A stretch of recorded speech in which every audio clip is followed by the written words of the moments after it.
Hello beautiful Win10 people, my name is Gecko and welcome back to another video. So yes, it is finally here. The Gecko's Gizmos is now available to be downloaded. Yeah, isn't that amazing? Now, Dan Ross Props actually got a little quick preview version of this game. So if you are from over there, well, first off, welcome. But I also just want to say that some of the things have been changed, some of the things has been added since the version that he had reviewed. And that's simply because obviously he had a early access version. So I advise you to watch through this one as well. And just the last thing before we get started, I just want to mention that I now have a Discord server. It's pretty cool, isn't it?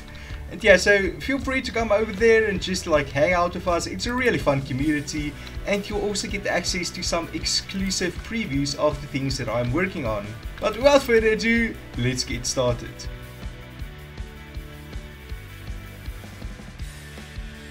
Okay, so the first thing that I want to show you guys is actually this cool little built-in tutorial that I made. So if you open up your inventory and click on this little question mark at the top, you can see here on the left side of the screen there is a custom tutorial for Gecko's Gizmos. So I have everything inside of here, including the common crafting recipes and just some general advice, as well as a common issue page for in case you experience any issues. I will add them in here and possibly how to fix them if it is possible. So that actually brings me into the first point, and that is that when you spawn into your world, this thing might not work entirely, but it's a very rare, and the reason for that is that you are not spawned in near the 0, coordinate. So as you can see, I spawned in this area, which is at 71 and -73, so everything works correctly. But if you were to spawn in at like 1,000 blocks out from 0, then things might not work completely. But the way to fix that is to simply walk within 500 blocks of the 0 coordinates, and yeah, then everything should work fine, and you should see there on the right side of your screen the power level popping up. Now that all of that's out of the way, let's get into the machines. Okay, so the first thing that we're going to be taking a look at is the power system. Now, all of these other machines require power to work, and the way that we generate power is with this thing, the water wheel. So I'll explain how the power system works exactly, but let me show you how to get these two things first. So this is the water wheel and this is the power transmitter, and you're going to need both of these to generate power. So to get the water wheel is quite simple. You're going to craft a paddle. As you can see, it's quite simple, just some planks and some pressure plates, and also a dynamo with some gold nuggets and some iron nuggets. It's quite cheap to craft actually. So after we have those two items, we can craft up a water wheel, and it's also quite cheap, just some cobblestone, the dynamo in the middle and the paddle to the left, and that will give you the water wheel. Now the second thing is the power transmitter. First you have to craft up a capacitor. It's quite simple, just some gold ingots, a magma cream in the middle and some iron nuggets. It is slightly more expensive but still relatively cheap.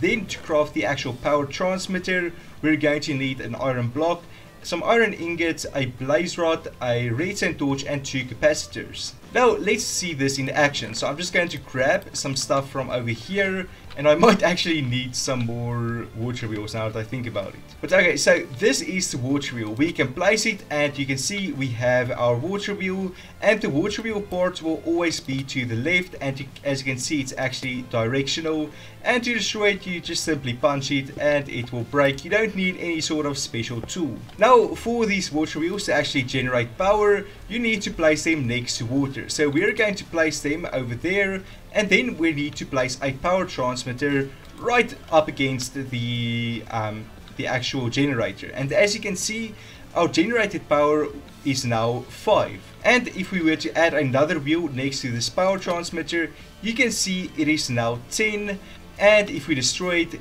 it will go back to 5. Now currently, as you can see, the water wheel isn't actually turning, and that is because our used power is higher than our generated power, so none of the machines will work.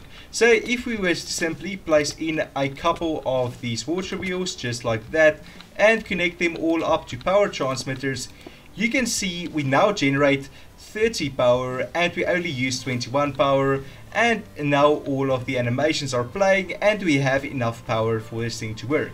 Okay, so I just quickly added some more water wheels to generate more power, but now we can move on to these machines over here. So this is the conveyor belt, and basically it will move the items around when there is an item on top of it. But the coolest thing about it is that it is actually directional. So whichever direction you face, it will face that way also. You'll see in a second. This is the auto miner. And yeah, it is in the name, it automatically mines whatever is in front of it. And this is the shaker. It's a bit more complex, so you'll see how it works in a second. So to craft the conveyor belt is pretty cheap. It is just some scaffolding and the powered rail and leather, and then you'll get 3 conveyor belts. For the auto miner, it's also relatively cheap. It's just some oak logs, an iron bar, an iron pick and some cobblestone, and that will give you the auto miner. And last but not least, the shaker is just some scaffolding, a cauldron and some 3 iron trapdoors. Now the reason I have all of these items at once is because you can actually kind of use them in unison. So first what we're going to do is we're going to place down some conveyor belts.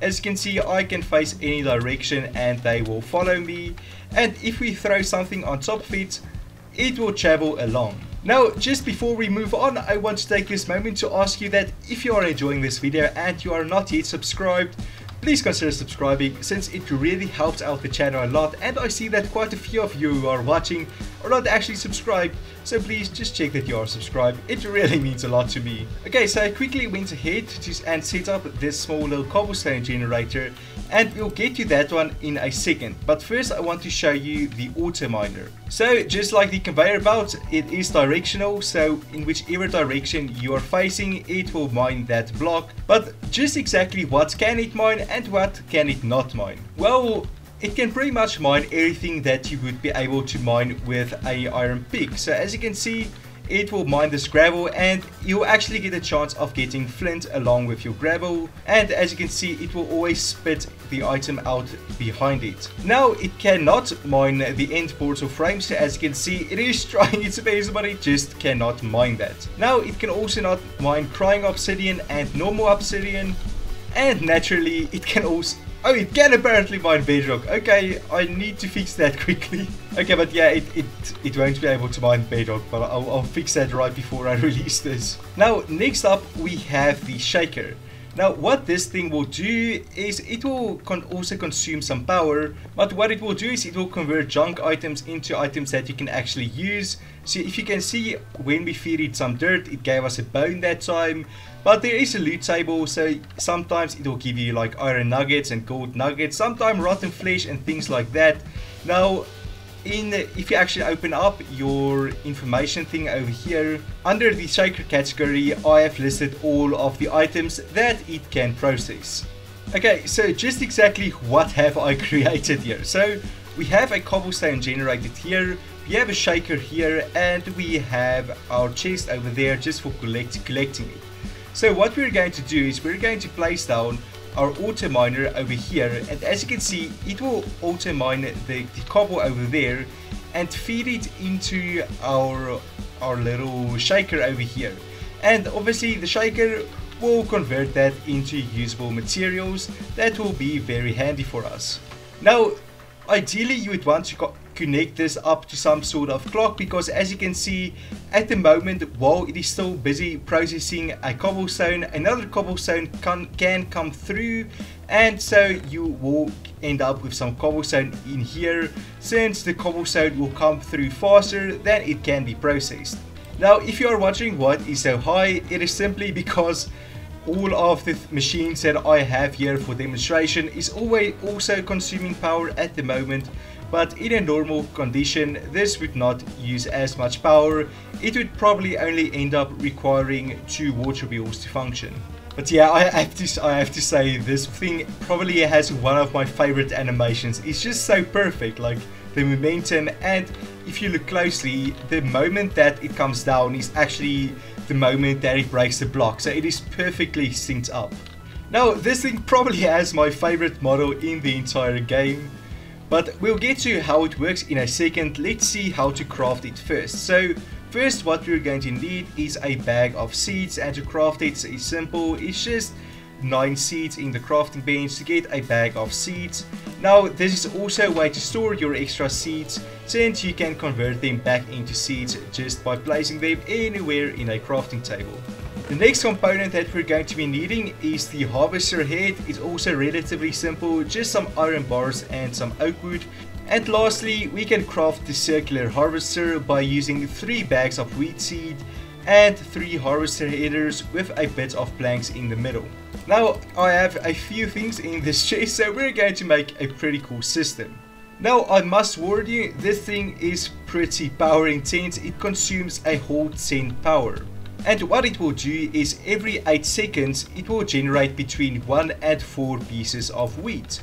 So all that you need to do is just place it down, and you can see we have our little harvesting area generated, and our used power jumped up to 39, and if we place down another one it should pop up to 49.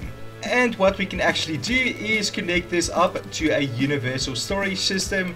So all that I'm going to do is to redirect it to over here, and then we're going to place down a few more conveyor belts over here, just so that we can feed it into a hopper so that we can store all of this.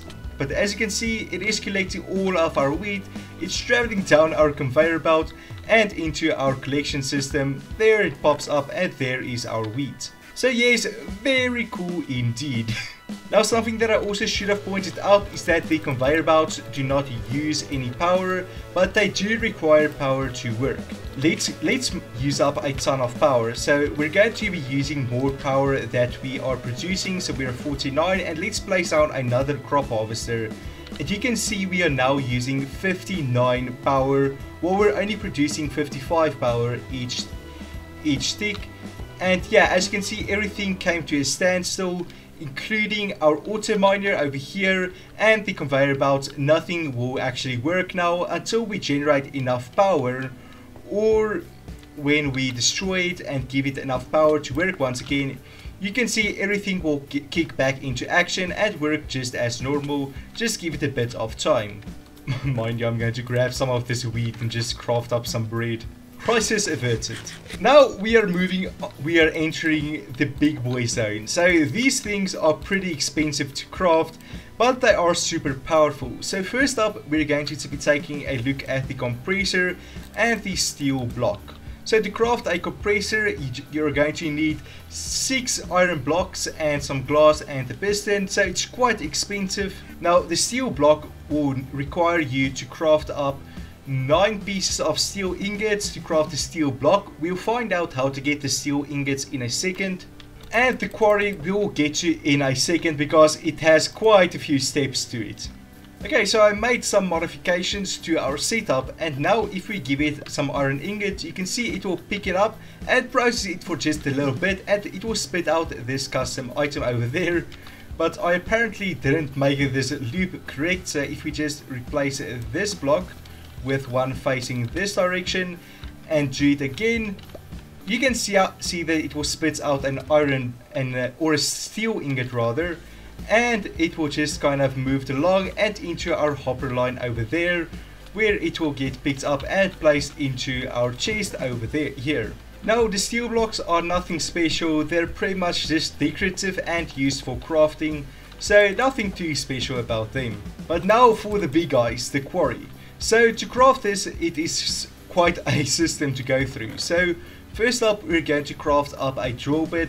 It's just some iron ingots, a iron pickaxe, and just some oak planks. Once we have that, we're going to craft up some scaffolding, or some basic frames rather, by using scaffolding and a steel block in the center to give us one frame. And once you have 8 of those frames and a drill bit, we can craft it into an assembly terminal. Now when you pick out the assembly terminal, you will also get these 2 things along with it, called markers. So just exactly how does the quarry work? Now the quarry is pretty power intensive and requires you to produce at least 20 power, and it will also consume 20 power. Now the smallest hole you can dig is a 3x3 area, and the biggest one is an 8x8 area. But the shape of that area can be however you would like it to be. So how it works is we're going to place down a marker in this corner. We're going to move out 1, 2, 3, and then 1 extra, and go 1, 2, 3, and 1 extra, so that we have a 3-block diagonal over here. And this is because these markers will be responsible for building the frame of our quarry, and this is the frame that you can see over here. So this will dig a 3x3 hole with the frame on the outside, so this is technically the smallest possible one. Now we're going to go for something a bit bigger, so you can just punch it and destroy it, but I think this would be a good size, just maybe one like this, or you know what, a bit bigger. So this will dig a 1, 2, 3, 4, 5 block, 5 by 1, 2, 3, 4, 5, 6, 7, 8. So it will dig a 5x8 area. So it is the longest possible, but we can stretch out in that direction a little bit more. Next, what we're going to do is we're going to interact with one of these markers like you would interact with a button. So just press on it and it will turn blue. Now you're always going to need one blue and one red marker. Pick up your assembly terminal and just place it down, and then we're going to interact with this guy as well. And as you can see, our quarry will get assembled. So as you can see, it is just moving from side to side, and once it goes down one more block, it will start to mine out the dirt, and we will see the dirt get deposited out of our little collector over here. So let's just give it a bit of a second. Okay, here we go. We should go one down. And now that it is starting to mine, you can see it is depositing the dirt out here. Now there is this slight visual bug that I am working on, but it is purely visual and has no effect at all. And also, just by the way, you can't actually destroy these guys. You can punch it, but you will be unable to destroy them. Now obviously you can connect this up to a conveyor belt system and just have a chest with some hoppers over here just to collect them. Now you might need a bit of a storage system, since this thing will only stop once it reaches bedrock, water, lava, or the end portal or the end portal frame. So those are the things that can stop it. Okay, it's great at all, but let's say I have finished this thing. I only wanted it to really dig down 2 blocks. How do I get rid of it? Because clearly I can't destroy these blocks by hand, and I can't just kill the actual jewel itself. So how do I get rid of it? Well, my dear friend, it is quite simple. All that you need to do is to press the big red button, and as you can see, it will disappear and give you some basic frames back. Now it will give back between 1 and 4, so we got incredibly lucky this time because we got a full 4 back. Now obviously you can't get the entire thing back, because otherwise there will be no reason for you to craft more than one of these things. But you will get back some of the basic frame to spare you some resources, but you are going to need to craft up a brand new one if you want to go digging once again. And yeah, this terminal, it does nothing else now that it has been used once. It is just purely cosmetic, so you can burn it or just use it as decoration, however you would like. Now this map as well as the actual add-on itself is up for download from the links in the description, and it will be available on MCPE DL as well as soon as it gets verified from there. But in the meantime, you can grab it directly from this video's description. Now I hope that you guys did enjoy this video, and I see our hoppers are overflowing, but if you did enjoy this video, please consider subscribing and leaving a like. And yeah, I hope that you did enjoy watching this video. But yeah, thanks for watching, and I will see all of you again in the future with a brand new video. Cheers!